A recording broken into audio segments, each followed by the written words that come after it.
So Christ Resurrection Church, rise to the occasion. Be the church. Be a church family that helps each other. A church family that cares for one another.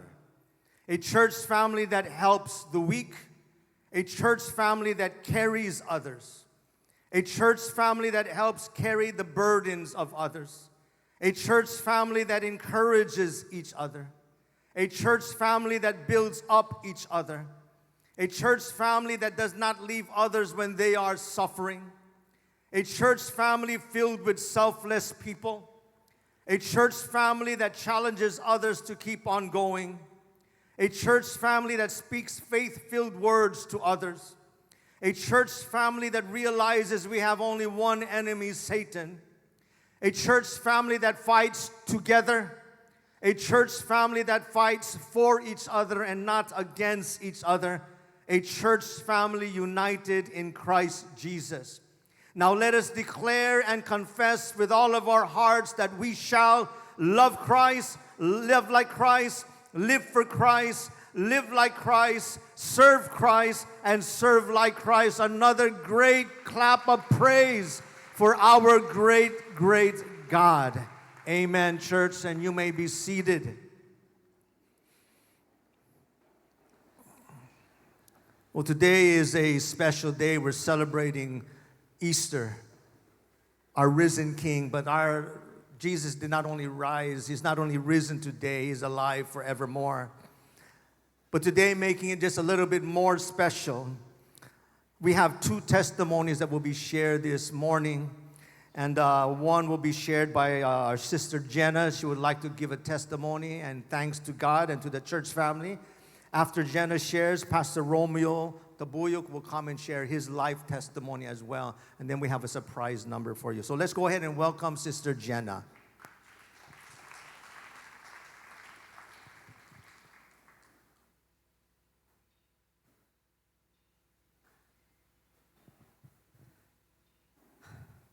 Good morning sa ating pong lahat. Good morning, church family. Nais ko po magpasalamat sa Panginoon dahil hindi ko po sukat akalain na simpleng member, lagi po akong nakaupo doon sa likod lang ni Pastor, na talagang sabi ko, Lord, salamat po. Dahil hindi ko po talagang maisip na ang church po ay nag-respond sa pangangailangan financial. Dahil nga po na-operan yung aking mata, I pray for the healing. Pero hindi po nangyari yun. Hindi nangyari. Ang nangyari po, tinanggal po yung aking mata. Sabi ko, Lord, I pray for the healing. Bakit gano'n na nangyari? Pero nga, yung plans ng Panginoon is better our plans. Sabi ko, Lord, salamat. And then, siyempre po, St. Luke, sabi ko, Lord, hindi po ako effective in prayer, lalo na sa financial. Kasi nga, hindi tumutugon ng Lord. Pero sabi ko, Lord, I still believe that you're Jehovah Jireh. Nakakatuwa po kasi yung pangangailangan sa financial talagang saan-saan po dumadating. Sabi ko, Panginoon, salamat po. And then, isa po rin po na lesson learned ko doon sa hospital, natakot akong hawakan ulit yung sarili ko. Sabi ko, Lord, ayoko nang hawakan to. Kasi papalpak na naman. Sabi kong gano'n. Ay ko, Holy Spirit, ikaw lang humawak. Ayoko nang hawakan. Kasi magkakaroon na naman ako ng problema. Pero God is good. Dahil nga po nagising ako, yung pag-opera ng mata ko, sabi ko, Lord, anong ministry na meron ako? Ngayon na wala na ako isang mata. Ano pang ministry na pwede mong ibigay sa akin? Nakakatuwa po dahil talagang doon nag-spend ako ng time. Talagang nag-usap kami ng Panginoon. Ang sabi ko nga, Panginoon, sa ngayon na wala na akong mata, na limit na po. Pero sabi ko, Lord, anong ministry? Kaya nakakatuwa kasi talagang lahat po na pag-pray ko, talagang lahat, sabi ko, Lord, ito po yung ministry na kinakakaloob mo sa akin to pray, maging sa prayer warrior. Salamat po sa prayer team. Your prayer is effective and powerful, na talagang ang Diyos ang kumilos, na talagang sabi ko, Panginoon, na talaga pong ang hirap palang humingi ng tulong, lalo na po sa government, na talaga naranasan ko po, 2:00 ng madaling araw nandoon. Tapos 4:00 kami pinapasok, 8:00 doon kami na And then pag kami kulang, ang dami po mga Pilipino na talagang nangangailangan ng tulong. Kaya po, salamat po sa Panginoon sa ma-experience. Sabi ko nga doon sa kasama kong pastora, I know, yung experience natin dito ay makakatulong sa mga tao na hindi rin alam paano talagang humingi ng tulong sa ating government. Kaya po nagpapasalamat ako sa Panginoon dahil nga sabi ko, Panginoon, salamat sa opportunity to minister again. Kasi nga po, bilang pastora, siguro matagal akong nagpahinga. Sabi ko, Lord, salamat dahil pinatayo mo ko ulit to testify your goodness and your faithfulness sa buhay ko. Kaya salamat po sa Panginoon. Sabi ko, this sunrise service is the beginning na, Lord, na talagang opportunity muli na magamit mo bilang lingkod niya. Kaya nagpapasalamat ako ng gusto sa Panginoon na lubos-lubos. Salamat po, church family. And continue to pray po sa healing na sa healing po talagang may time na masakit siya. At continue to pray po sa financial pa rin. Medyo po naiwan pa rin. Pero Lord, sabi ko, Lord, pumasok ako sa St. Luke's, ginamot mo ko, lalabas ako, at babayaran mo po lahat ito. Kaya po, nagpapasalamat ako. To God be all the glory, and all the praises and honors belongs to our Lord. Amen and amen.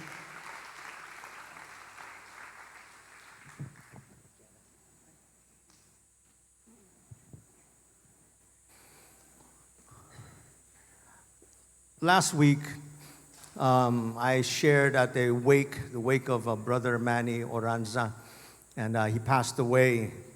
And before I shared, I was talking in the back with one of our brothers, Brother Martin and Sister Clotty.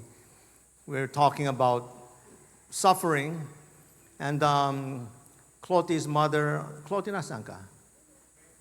How old is your mom? Almost 87. So while we were talking, she was in the hospital. She has a bed sore. And she's basically ready to go home. But she's still alive.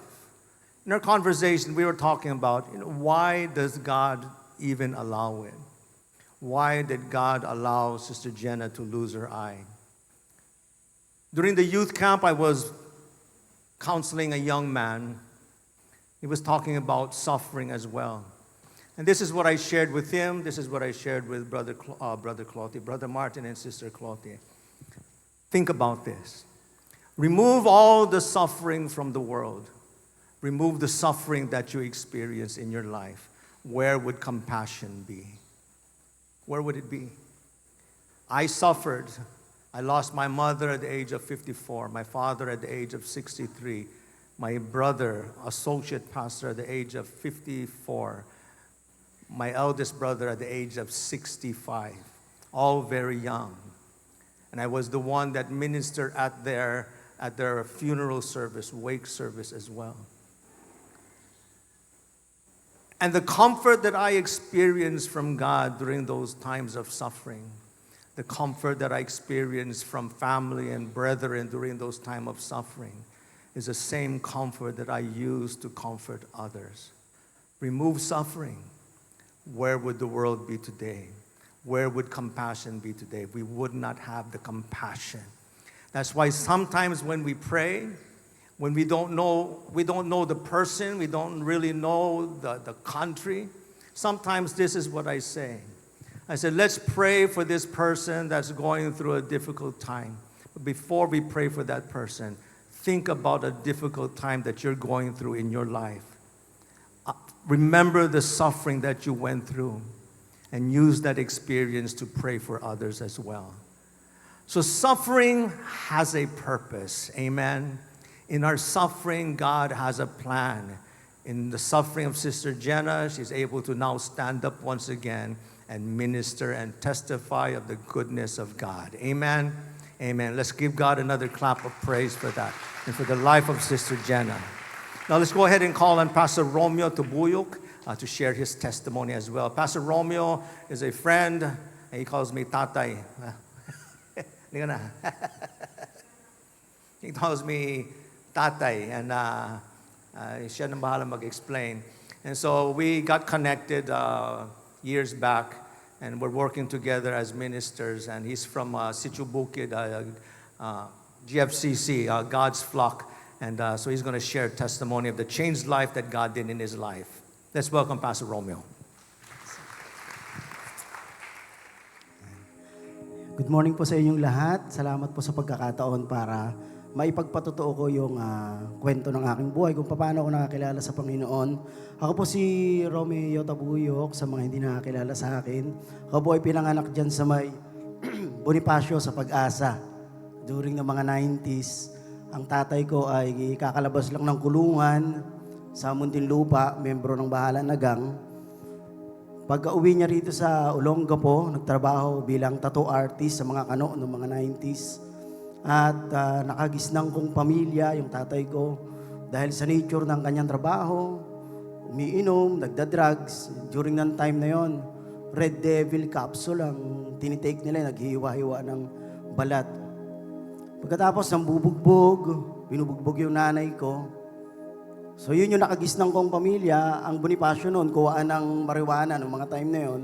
So yun yung environment namin. Pagkatapos ng 1991, umalis yung mga kano.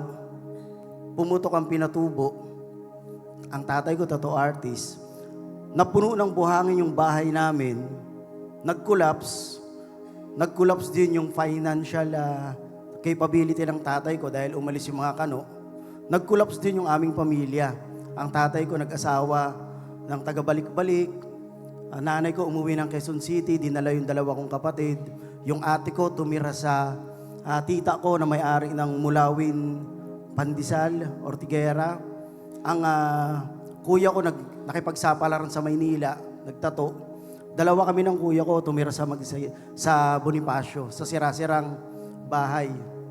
So, hindi kami nakakaramdam na lungkot, takot. Ang naramdaman namin, saya, malaya na kami. So, tumambay kami, naging batang magsaysay ako, napatropa sa mga acro, sa mga dancer na Young Image, Junior Yo Boys, yung mga nasamahan kong grupo. Yung kuya ko naging tulak sa Bonifacio. So, dahil malaya kami, sa ilalim ng tulay, diyan kami nagra-rugby, umiinom, normal sa amin, naninigarilyo dahil malaya. Dahil sa Bonifacio, kuwaan ng marijuana, tulak yung kuya ko.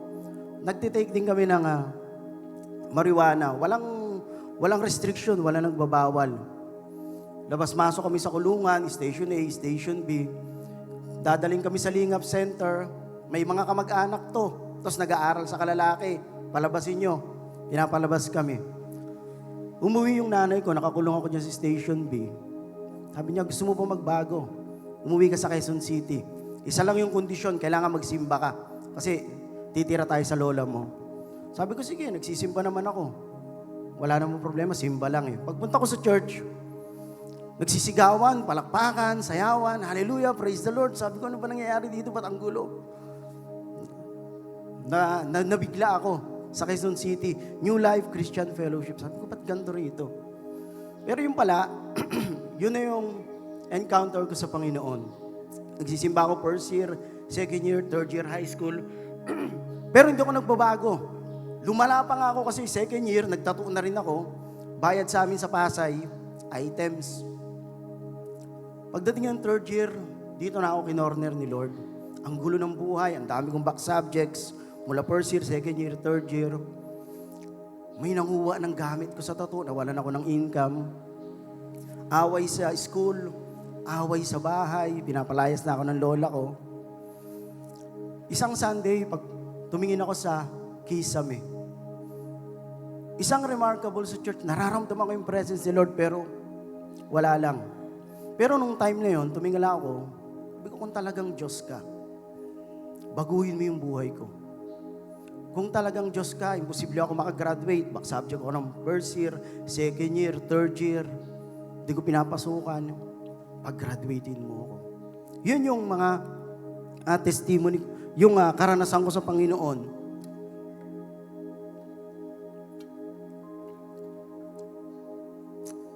Sa hindi ko maintindihan, Nawalan ako ng panlasa sa alak, sa drugs, sa bisyo, sa barkada. Sabi ko, ano nangyari sa akin? Tapos sumasama na ako sa Bible study. Lahat ng downwatch sa barangay namin, pinupuntahan ko yung mga churches. Sobrang on fire, sobrang radical ng pagbabago sa akin. Sabi ko, ano naman nangyari sa akin? Kaya nga sa akin na-realize ko, the greatest miracle na nangyari sa akin, nabago yung buhay ko. Kasi personal ko naranasan na nawalan ako ng panlasa. Nakita ko yung mga barkada ko, nagtatawanan, pero awa yung nararamdaman ko sa kanila. May dala akong Bible, nakasabit ako sa tricycle, galak na galak naman yung puso ko. So, yun yung simula ng pagbabago. Pagpunta ko sa school, hinahanap ko yung pangalan ko sa 4th year. Wala yung pangalan ko. Pauwi na ako, Lord, hindi mo ako pinag-graduate, wala yung pangalan ko. Nasalubong ko si Mrs. Talag, yung teacher namin ng 4th year. Sabi niya, oy Romeo, saan ka pupunta? Ako yung advisor mo, nandito yung pangalan mo, ipaskil mo na sa room at maglilinis na tayo ng room. Sabi ko, Lord, grabe ka talaga, Panginoon. So, nakatapos ako ng 4th year, sabi ko, ma'am, anong gagawin ko? Ang dami kong back subject. Alam niyo yung advisor ko, sabi niya, binagsak pala kita, hindi ko alam. Kasi values teacher ko siya eh. Sige, puntahan mo si Mrs. Refuerzo. Kaibigan ko yan. Sasabihin niya sa'yo kung ano yung mga gagawin mo. So, mula noon, naging radical yung pagbabago ng Lord sa akin. Dire-diretso na ako na nag-church. Napasama ako sa worship team. Pagdating ng 4th year, graduate na ako. Lord, uwi na ba ako ng Olongapo? Wala na akong babalikan doon. Pinaalis na kami sa ilog. Dinala kami sa Iram. Wala na rin tumira doon. Wala na nakatira. Nirikrap na ang nanay ko sa Quezon City. Kalat-kalat kami magkakapatid. Wala na akong babalikan sa Olongapo. Sabi ko, Lord, anong susunod? Nagkaroon ng 3 days conference sa Wawa Dam sa may Quezon City, sa Montalban, Rizal. First day, umatin ako ng gathering. During ng 90s, doon ako nakakilala kay Lord na ang dami mga nagpapa-altar call, nagtutumbahan kami, ang dami mga nagpipray sa amin. First day, Isaiah chapter 6, sino ang aking ipadadala? Sino ang aking susuguin? Sabi ko, Lord, parang kinakausap mo ko. Sige Lord, okay lang. Tapos, nangungusap sa akin yung verse na yun, ini-ignore ko. Lumipas yung second day, nag-enjoy kami sa conference. Last day, from Australia, si Pastor Merv dumating. Same verse, same message, nagpa-altar call, then I surrender myself sa Panginoon. Lord, anong sunod? Anong susunod? Graduate ako ng high school, anong susunod sa akin? Pagkatapos ng conference, may nag-invite, may libreng Bible school sa Ilocos. So, napasama ako na nakapunta ng Ilocos. 3 years nag-stay ako ron, nakapag-minister ako sa Ilocos. As a musician, bilang naglilingkod sa Panginoon. After 3 years, umuwi na ako dito sa Olongapo. Hindi pa pala ako ready nung high school pa lang. So after 3 years, ready na ako. Pero bago ako pumunta rito, kala ko talagang matured na ako. Sabi ng pastor sa akin, andito ka sa Bible school na, sa comfort zone ka. Paglabas mo dito, doon na yung pinaka-battlefield. So, pagpunta ko ng Olongapo, yung ate ko nakapangasawa ng foreigner, tumira kami sa Santa Monica, naghanap ako ng church, nakarating ako kay Pastor Aglo. So pagdating sa kay Pastor Aglo, salamat sa Panginoon, doon ko nakilala yung aking misis sa ministry, magkasama kami sa music, sa dance. Pagkatapos, nakapag-abroad kami. 4 years kami sa Bahrain. Sa magkahiwalay na devotion namin, binabasa ko kay Mrs. Mami, pinapauwi na tayo ni Lord, pinapabalik na yung mga Israelites. Sabi niya, yan din yung message ni Lord sa akin. Binabasa niya rin sa akin. So we pray, nag-decide kami na mag-for good rito sa Pilipinas. 11 years na kami, nabiyayaan kami ng 3 anak. Meron na kami ngayong hinahawakan na si Chubukit Church. Pangalawa yung GFCC Manggahan. Salamat sa Panginoon. Nag-collapse man yung bahay namin, nag-collapse yung pamilya namin, maraming mga pain na naranasan. Si Lord nagre-restore ng buhay. Ni-restore ni Lord yung aking pamilya, ni-restore ako ni Lord. Ang dami kong mga sugat sa damdamin. Na-realize ko nung lumaki na ako, bakit ganito, bakit ganon, bakit yung tatay ko, bakit yung magulang ko. Pero si Lord, ni-restore niya at ngayon naglilingkod na kami sa Panginoon. Nagpapasalamat ako sa ministry ng CRC, ng Adapat Church. Maraming salamat po sa inyo, sa pananalangin niyo sa amin. At kami rin po, gabi-gabi, pinapanalangin namin si Pastor Jess at ang CRC Ministry. Yun po yung maiksing kwento ng aking buhay. Salamat po sa inyong oras. God bless you all po.